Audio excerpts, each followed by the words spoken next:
Hey, y'all, Alyece Smith here, and welcome to the Socially Ausome podcast, where we empower mompreneurs to implement simple social media strategies into their businesses and elevate their online presence.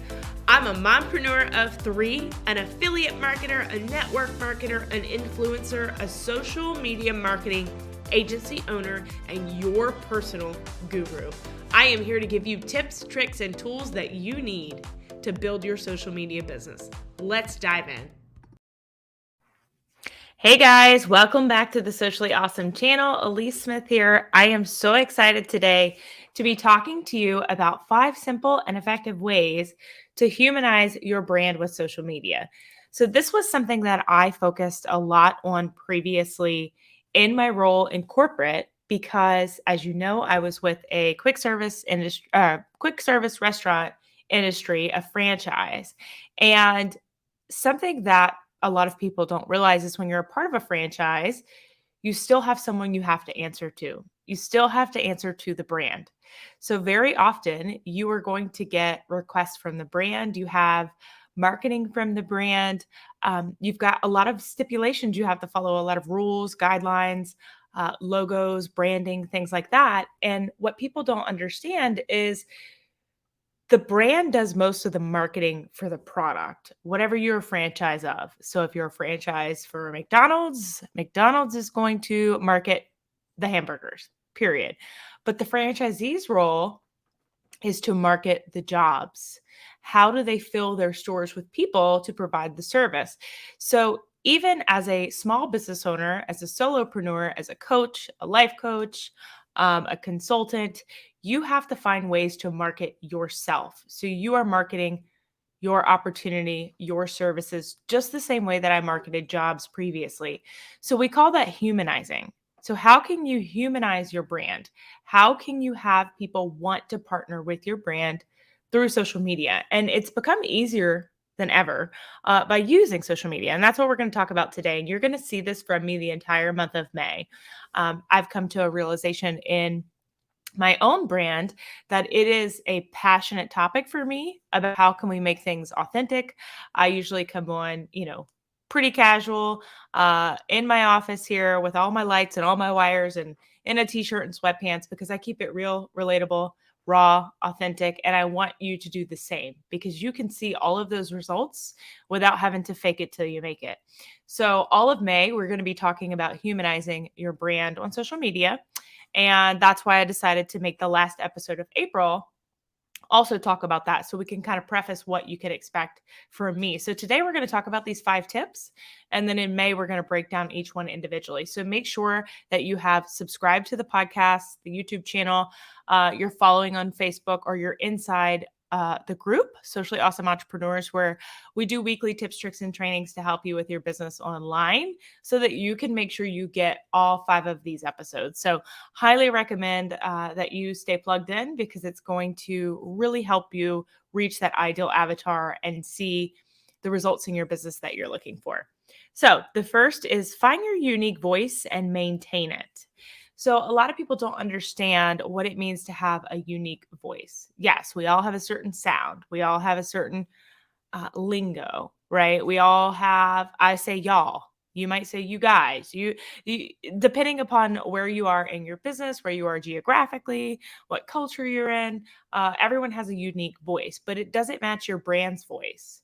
Are you marketing someone else's brand? You can't use your voice to market someone else's brand. So you really have to understand how to have a social media voice. So one of the unique aspects that you need to understand is slang or different signatures of a brand voice. So you very often will see me and my team. If we respond to you on social media and we use the word awesome, you tell us something super cool and we're like, oh, that's awesome. We're going to spell it AUSOME. That's branding and that's our brand voice. I actually have people that know my brand voice so well that they will message me occasionally and say, was that you or was that your team? And that's pretty unique that they know that wasn't me. Now that's a pain point in my business that I'm working on because I want everyone that works for my brand to be able to speak as my brand. But that means I've gotten my voice out there, and I want you to be able to do the same because that's how you're going to connect with other people. So your voice will have a tone. So you're either going to be a bold brand, you're going to be a soft brand, you're going to be authoritative, you might be casual, you might be formal. That's what you need to figure out. And I'll give you a good example. The Honest Company. I don't know if you ever heard of the Honest Company. I purchased some of their products when my children were much younger, but their social media voice is like an excellent example of what I'm talking about. They infuse a lot of honesty and humor in their captions and quotes. So the name of their brand is Honest. So giving you that real, honest truth about products, what's in products. They use that in their captions and their quotes, and that's built that know, like, and trust factor between them and their audience.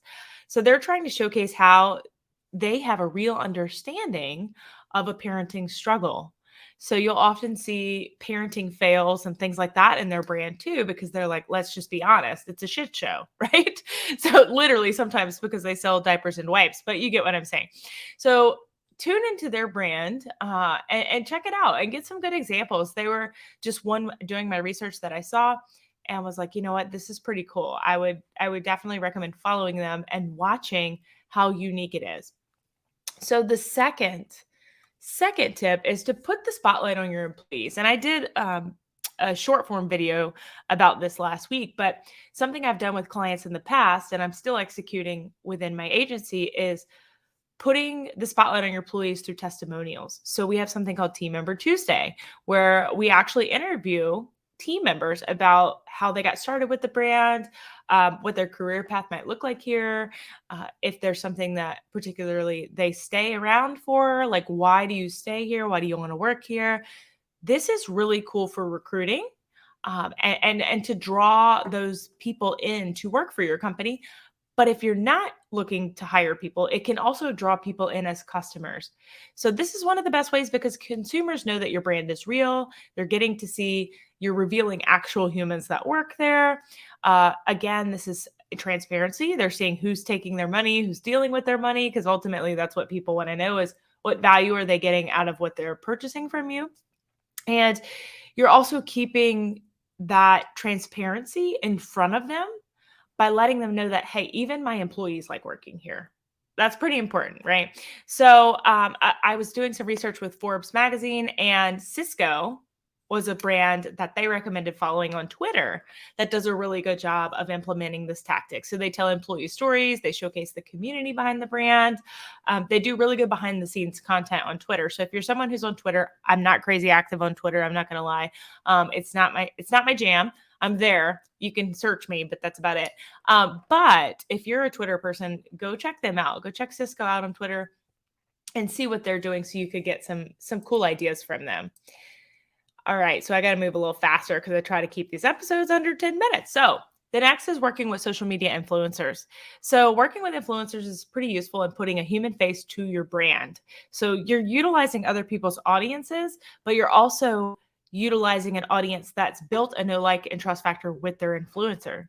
So if I follow, Pammy over here, and she's a beauty influencer and she's got hundreds of thousands of followers. She does tutorials for me. I know her work. I trust her. And she comes on and says, hey, my favorite foundation is made by XYZ. I trust Pammy, Spammy, whatever her name was. We trust her. So we go ahead and buy from that company, even though we don't know anything about that company, because we trust who they used to influence.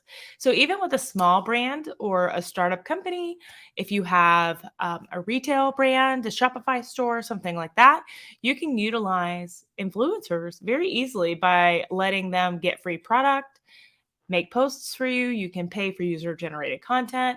But I highly recommend looking at their audience, looking at their engagement rate, and making sure that you partner with the correct ones. I wouldn't want to partner with an influencer in the travel space if I'm selling, a product that doesn't align there. So make sure that you're working with influencers that have your target audience as their audience. Number 4, sign your social media posts. So this is pretty cool. You can also make social media interactions more personable by signing your posts. So if you have a team, this is something that I talked about a little earlier, that handles your social media, make sure that person adds their name to the post they create. Or if they're messaging for you, like if you get a message from someone who's not me, from my accounts, it's going to say, hey, Team Awesome here, and it will tell you. So that way it's building that transparency again, that they don't believe they're talking to someone who they're not talking to. Okay.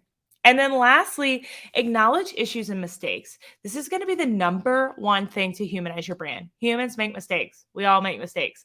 You've got to be transparent about it, owning up to it, letting your audience know, hey, I messed up. I did XYZ and it didn't go well. This is how we're going to make it right. Okay. Instead of a copy paste standard message from, that you use to respond to all of your customers, take a little time to personalize it. The same thing with like your Google reviews, your Yelp reviews, however your customers are contacting you, you need to make sure that you are humanizing your response to them. And then again, with Forbes magazine, they had a really good example in Wendy's Facebook page, for instance. Wendy's, the food restaurant, and they said you could see from the way that they respond to their customer complaints, they actually take the time to read each one. So this is something that you can really go study how they're responding to their customer complaints. So if you're someone who has a lot of reviews, a lot of comments, they might be negative, you need to acknowledge them. Let them know, hey, I'd like to handle this offline, but I do want to make it right. Please email me here. Just acknowledging those comments, other outsiders are going to see, oh, they actually care. They're responding, they're taking time, and they're more likely to do business with you, even if you admitted that you messed up. So these 5 tips will help you humanize your brand effectively on social media. They're super easy to implement. And in most cases, you won't even have to make a monetary investment. These are something that your team can implement right now. So if you're watching this on social or listening, make sure you take a screenshot. Tag me in your stories, Alyece Smith. My handle is below in the show notes, and I will make sure to share in front of my audience. If you got any value out of today's episode, please leave a review. It is the best compliment you can give, and make sure that you are subscribed so that you can hear all of our episodes coming in May, because we're going to break each one of these down individually. So see you guys next time. Hey, thank you so much for listening to today's episode. I'm Alyece Smith, your host, and let me tell you how you can get a free social media audit from me. Make sure that your profile is optimized and you're ready to build. Take a screenshot of you listening to this episode, throw it in your stories and tag me. You can find my handle in the show notes. I will share it to my entire audience, and you will be entered to win one of the 5 free audits that I'll be doing every single month. Number 2, if you found any value out of this episode or any of my episodes at all, please feel free to leave a review. It is the best compliment you can give. Lastly, make sure you check out the link to get into my free community, Socially Awesome Entrepreneurs. It's in the show notes. We go live in there weekly with guest trainings and more. Until next time, make it simple, make it social, and make it awesome.